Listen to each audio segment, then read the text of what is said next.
So after the debate, Harris was in what's called the spin room doing media interviews, and when asked about the exchange that she had with Tulsi, essentially launched into this non sequitur accusing her of being an apologist for Assad. Now, this is a talking point that you hear over and over again. You and I have discussed, actually, the trip that you took along with Tulsi to Syria in 2017.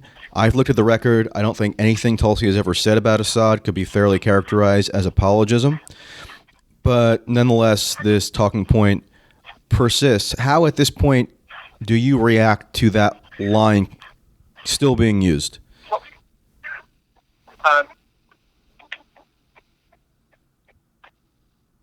Senator Harris's response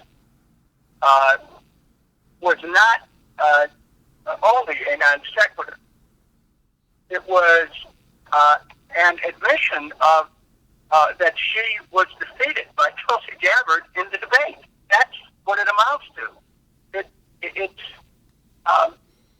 furthermore, as Americans have a chance to unwrap our policy in the region, it's alarming the extent to which the U.S. Was involved in participating in funding terrorism. Yeah, in funding terrorism and trying to knock off a legitimate government. That should be an issue. And so Tulsi Gabbard has been right on that. And Harris, we don't know where she stands on any foreign policy things, very little, by the way. And it just, and for her to counterattack with that just shows you the extent of her own ignorance. And I just, it's too bad. It's sad, actually.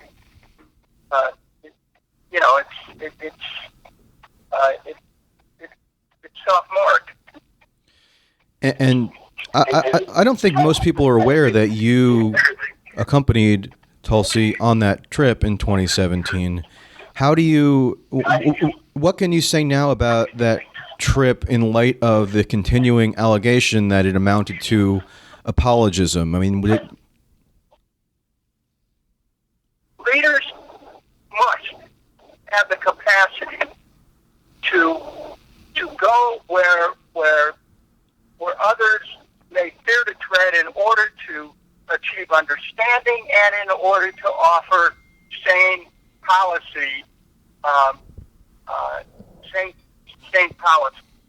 If the very idea that we should not be talking to people based on the media rhetoric. Yeah, wait. We have to look at it this way. You want to be a leader, you need to be able to talk to anybody. Period. And it doesn't mean that because you talk to them, you're agreeing with them by any means. President Trump has met with the leader of North Korea. He's met with leaders of various countries. I would say that there's probably not much agreement that goes on in a number of those meetings, but you still have to talk. And members of Congress have a special obligation to find out what's going on. That's our job. And so, and she was advocating a bill called Stop Funding Terrorism, which this journey was a fact-finding journey to find out the extent to which other interests were funding ISIS to attack and try to knock out the government of Syria. And the American people are largely unaware of that. And so Tulsi Gabbard was one of the few members of Congress in the last few years who actually had the courage to go and explore what's really happening. And when we start to say, well, you can talk to some people but not others, that's the beginning of a game which traps us into endless conflict, not questioning the premises of the attacks. And you and I have discussed this in the past as well, but on that trip, you didn't just meet with Assad. You met with all kinds of what you might call stakeholders, including members of opposition factions, correct? We made it a point to meet with members of the opposition because So there isn't only one opposition, there's many oppositions which we met with. yeah, Elizabeth was with me on this. And religious leaders from every sect of Christianity and all across all the Abrahamic traditions.